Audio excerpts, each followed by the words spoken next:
An amateur thinks it's an 8-iron. Let's shorten the club, all right? And think of your favorite swing with a wedge, like you're going to hit an 80-yard shot. So that's what I do. I choke down on 7-iron, and I just hit it normal, like a chip almost.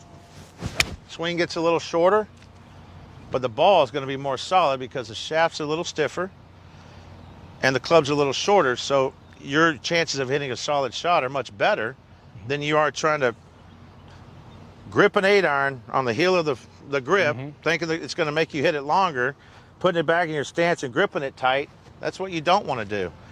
Best thing to do, for what I've always told amateurs, is hit that 3/4 shot. Choke down and just hit it normal. When you say choke down, how much you choking? I almost choked down to where it says super stroke. You shouldn't be able to see it that much. You see maybe the stroke on it, just almost to the bottom. And just take a normal swing. You don't have to hit it hard. And you let the club do the work if you hit it on the sweet spot like that. Yeah, the club's a 7-iron, so you're going to hit it further than an 8 anyway, even if you hit it 3/4. So, but also another tip would be, if you're struggling, take your favorite club. Every amateur has a favorite club. I don't care if it's their driver, their sand wedge, or whatever, and just warm up with it. The bottom line is, when you go on the first tee, you want to have confidence in your game. If you're not hitting the club very good, then don't hit it on the range. And for us, luckily, if we're not hitting, we got to have all 14 friends. It's hard to find for us, but we do it for a living. And even if you're not that good of an amateur, try not to place yourself that you're going to hit that club in a round of golf. It's not easy to do, and then, if you don't like the club, get rid of it and get something you do like. But I think the bottom line is, every pro-am we play, amateurs come up more short than they do long. So take that 3/4 shot, choke down on it, take one more club, go ahead and hit it, and you'll find they'll hit it a lot better. You talk about not having an instructor, you talk about working through certain things. What can you impart to, a lot of players that want to be field players? What is the biggest asset that you've found in your game that's allowed you to maintain that feel? I think for me, it's like, if I feel like I'm playing pretty good and if I don't feel like going to the range, I always think of hitting like a sand wedge, like hit that 5-iron like a sand wedge. Just grip it lightly and just swing at it like a wedge. I think most amateurs get so wrapped up, the shaft's longer, they think they got to swing harder. So I've always believed in just kind of swing everything like a wedge. I know it doesn't look like it because my swing's so long, but I've always done that, Pinch the 3/4 shots and then go ahead and be fluid with the rest of the shots, but it's like everything's like a sandwich to me. Your routine for warming up, Tom Watson starts with a long iron. What club do you normally start with? I mean, you don't ease into it with a wedge, do you? Well, sometimes I do. I mean, let me get my Charlie Reimer caddy of school how to put the clubs back in the bag. Never get away from Charlie. Might have to go to commercial. That never gets old. Before you get a club So this is like a 50. So sometimes if I'm feeling, like I need to just get this left arm going, I'll just go out and, just hit a couple chip shots, Some one-handers. Yeah. And sometimes, that'll be it. A little bit closer to you there, JD, with the ball. Hit about 10 of these and just zip it on go through. to the first tee. And that's it. Yeah. You don't even really get two hands on there and hit a few just to see how you're feeling. No. Yeah. And John, wasn't Jack Nicklaus always said if he hit 12 really solid wedges on the tee or something, that he just, heck with it, I'm just going to go to the tee. Well, Yeah. I mean, it's called a warm-up. It's not a practice session, right? So go get warmed up, get the muscles going, and, go out and play tournament golf. One of the biggest assets, obviously, that people know you for is your power and your length off the tee. For years, a decade, it was you and Tiger that were hitting it by everybody. What has allowed you to maintain good touch around the green and be able to combine the two? Because you don't win major championships and PGA Tour events without being able to chip and putt. And that's always been one of your biggest assets. You have one of the greatest touch around the green. And what do you work on to maintain that feel around the... I think for me, it's the one-arm shot. And I think, I've tried to reach out to Tiger. A lot of times with his chipping when it went bad, you can't chip when your shoulder's up. How that left shoulder gets up on him, you can't drive into the chip. So the blessing for me has always been the left arm chipping, but look at the left shoulder. It always stays low through impact. Once that shoulder stays low through impact, all you got to do is change the loft of the club to hit a flop or to hit it low or whatever. One swing produces a lot of different shots just from changing golf clubs. It's changing golf clubs and, of course, changing loft. I mean, this is a 50. I hit that really low, but I can lean a little left, open the face up, come a little more. Get up a little bit higher. Outside and in, because it's a wedge, and then flop it a little bit. Every time before I tee off in a tournament, I take my 52 and hit about 10 or 20 balls with my left hand only. And what that does for me is all my swings, you know, I always want to finish here inside 160 yards. I always want to finish the iron shot here because I've hit nothing but 3/4 shots now. And a lot of my long irons, I do the same thing unless I really go at it. But that has made me, that's what's improved my whole game, is just hitting one-handed shots. I'm gonna run grab your driver. I mean, you know, it's fascinating to listen to you talk about wedges, but we really didn't bring you in to hit wedges. I'm gonna tee one up for you too. Oh yeah. You got a preference on the color? No, it don't matter. Okay, we'll go with orange then. All right, so let's see. John Daly blasting one away. You got hit a few one-armers, and now you're on the first tee with a driver. I mean, that first drive, is it just full bore, wide open? Nah, it's about 85%. Should cut about 5 yards, you know, first swing of the day. Yeah, you just got to trust your equipment, Charlie. You know what I mean? I think you pulled that one a little bit. I mean, it's like 6 yards left. I kind of went straight. Right there. Let me just finish with this. All the guys now, they go in, they lift weights, they come out, they're cut, all of that. What do you think about that? I mean, is it sort of, do you chuckle about it, or do you think maybe if I'd have done that, I'd hit even longer? I mean, what are your thoughts on that? Man, I'd want to take a nap before I teed off with some of these guys. I mean, VJ's regimen is crazy still. Yeah. Champions Tour, I mean, he works out, he goes and hits balls forever, and then he goes plays, hits balls after. Everybody's different, you know. I'm one of those guys that when I play, I'm done. Yeah. I don't want to hit putts. I don't want to chip. I'm done for the day, even if it's a good or bad day. Send this one for us, would you? Less is more, JD. Less is see more. why that matches his shirt. You see why? See that? Nice job, Charlie. You just got it all covered. Boom, baby. There it is. There's that baby Don't need face. no stinking warm up. John Daly is in the house. He's going to stick around with us. This one from Scott Foster. He says, I can literally crush my 3-wood. How can I get the same tempo that I have with my 3-wood with my driver? Well, here's the thing, you know, I'm not saying play this way, but make the shaft in your driver the same length as your 3-wood. Try that. I'm not saying play that way, and then maybe move it up a 1/4 inch, and maybe to a half, maybe to an inch. But, you know, I think sometimes the shafts might get too long. That, you know, when the shafts get longer, they actually bow a little more. So. And if your shaft's not the same as your 3-wood that's in your driver, that could be a problem. So you want to make sure you have the exact same shafts in both of those clubs. And my advice is go and put that driver head in your 3-wood shaft, or make one that's the same length as your 3-wood, and you'll be amazed.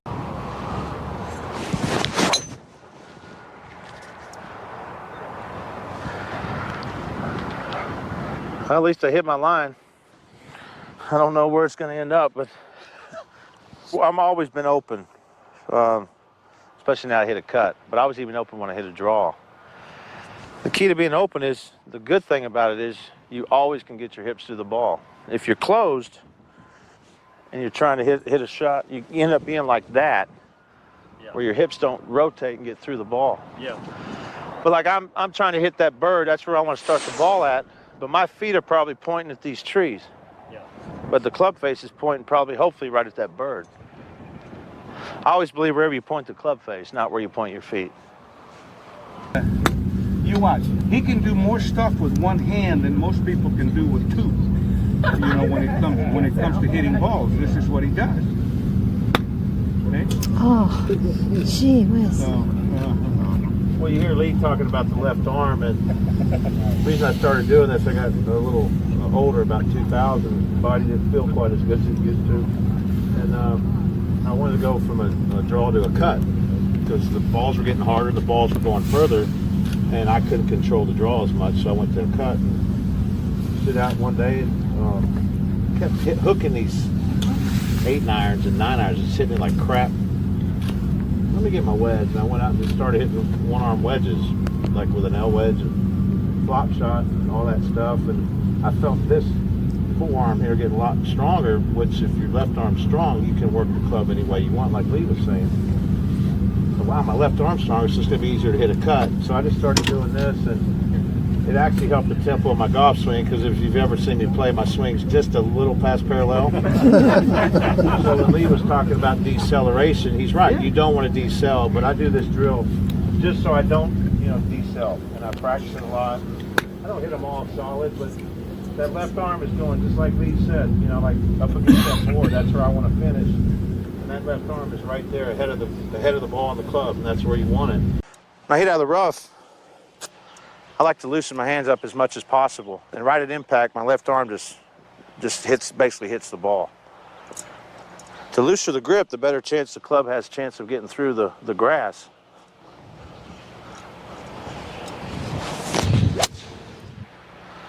What are the proper techniques for pitch shots? Before you answer that, do you have a different definition for a chip as opposed to a pitch? Somewhat. I mean, a pitch is more you want to get the ball on the ground as quick as you can. A chip shot to me is more you're going to hit it a little higher, a little more loft. But I think the only thing that he needs to do is just try and move the ball back in your stance a little bit, whatever club you feel comfortable with. Right.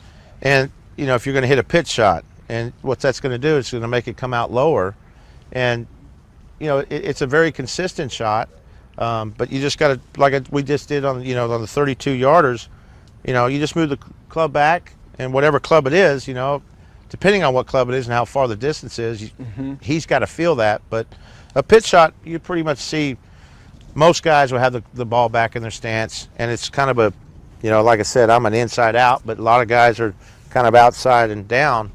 Either way, it works, but it's whatever's better for you. But you want to get the ball rolling, and this is actually one of the easiest shots to hit solid, because you're not having to hit the ball way up here or anything. Right. The swing's a little short.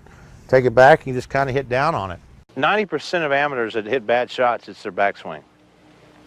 Because they pick the club up, take it way outside, take it way inside. If I was to take this chip shot, like that, way outside, then I got to somehow get the club back to here to hit it square. Or if you take it too far inside, you got to get here to get it there. But what's happened with my left arm is it's just, everything is just so square throughout the whole chip. I can go 70 yards is about the furthest I can hit one left-handed. But when I hit it on line and hit it solid, I'm doing everything right on my takeaway.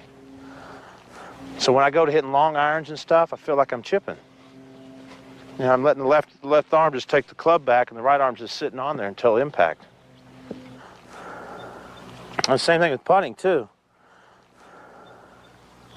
I like to hit a lot of one-handed putts, because if you don't follow through, the ball's going to go right or left every time. So I love to practice one-handed, because the good thing about it is you always follow through because the putter's so heavy.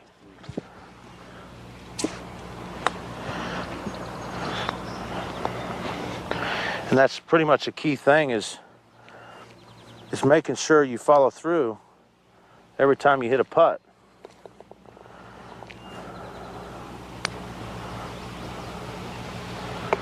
And I have putted on tour one-handed before. When you're really building the foundation of a solid putting stroke, it should be in that 10-foot area, should it not? It should. I mean, it depends on who you are. I mean, this is the putts that we make our money at.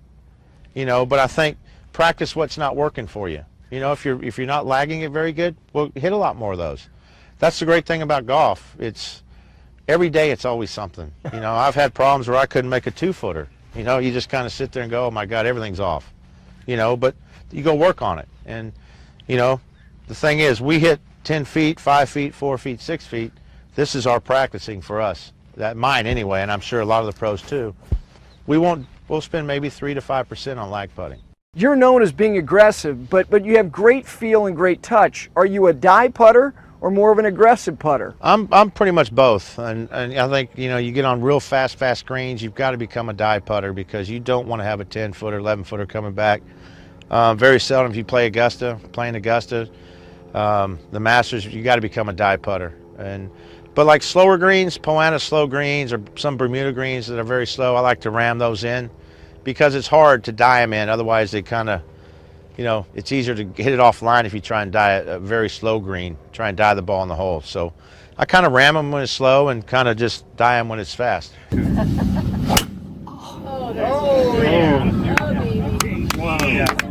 And you know what? And he's lost 50 yards. I don't think so. No, he's lost 50. Yeah. Oh, yeah. He's lost a good 50. John, pick up those 50. No. They're all right here, baby. He picked them up. Plus some. Now, you see that driver that he has there? You know, he all his grips. See, these are not mid-size. These are jumbo-sized grips, number one. Number two, that driver is not 45 inches long. It's shorter. And he controls it better. You see. What is it? 44. I was going to say 44 and a half. Yeah, I can feel it when I picked it up. It does make a huge difference. When you shorten the club, the one thing most of you don't realize, you've stiffened the golf shaft when you shorten the club. So it stiffs up and you may start hitting things a little right.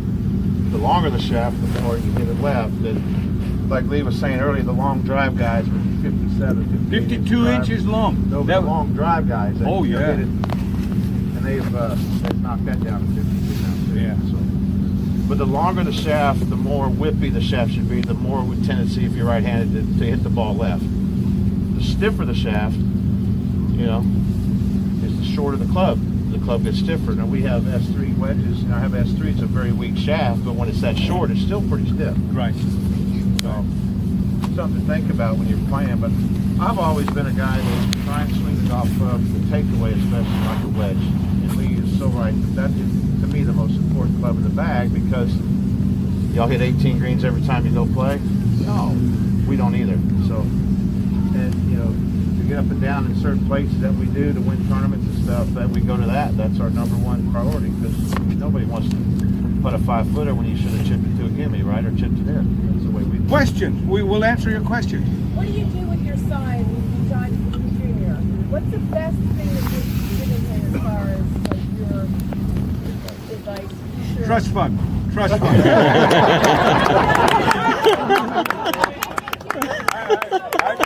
I just know if they just keep it, if they, well, I'm 79. I know my boy treating me all right. I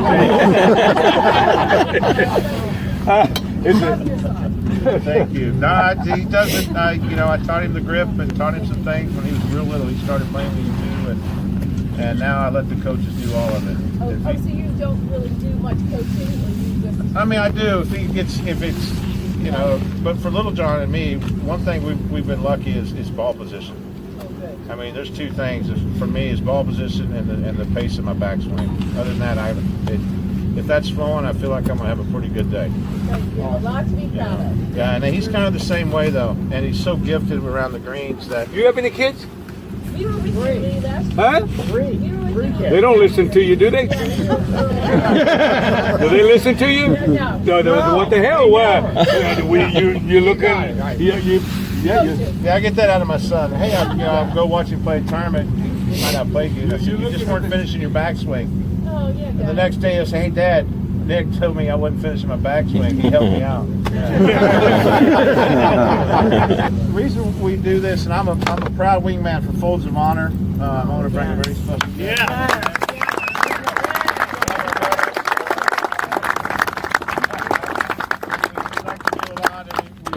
I can't thank him enough for everything that you do, and especially for our country, what you guys did. Is McBee here? Yeah, 24 years. Come on, McBee. McBee is a 24-year SEAL, so you don't want to mess with him. Go B! You're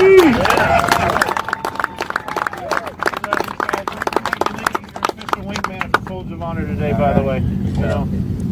Well, we want to say thank you to all of you on behalf of Folds of Honor, Major Dan Rooney, the F-16 fighter pilot. He's a PGA golf professional, my hero, my friend. Thank you for supporting the Folds of Honor, which provides the spouses and children of the fallen and wounded educational scholarships. We've awarded over 20,000 scholarships, raised about $110 million. Our motto is honoring the sacrifice, educating the legacy. We will never leave a family behind on the field of battle, so help us God. And we actually have a family here, and I want to make sure that I get these names right, and I want to introduce them to you because it's very important. And me and McBee, we understand that, you know what, when we go fight for you, you know what? We may lose limb, we may lose lives, but you know what? When we take the oath of office to defend the greatest nation in the world, we always know that it's about God, country, family, and all of those that serve in the armed forces of the United States of America to protect you, the American people. So it is in that spirit that I'd like to bring this family up for you guys to recognize them, because they paid the ultimate sacrifice.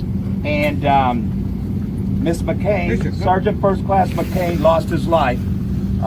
And we have his family here, and they're all Folds of Honor Scholarship recipients. And we have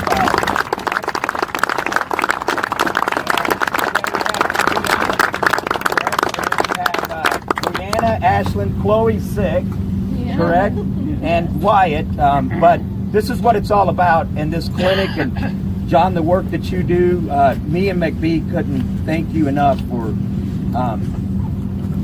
always taking care of us and loving us and making sure that, you know what, that we take care of these families. And I've been with Major Dan for 11 years, and to me, this is what it's all about. You know what? I'd lose my life for the greatest nation in the world, United States of America. So, Hoorah! When you hit a shot one-handed and you hit it like that, it's so crisp, you know you're doing everything right.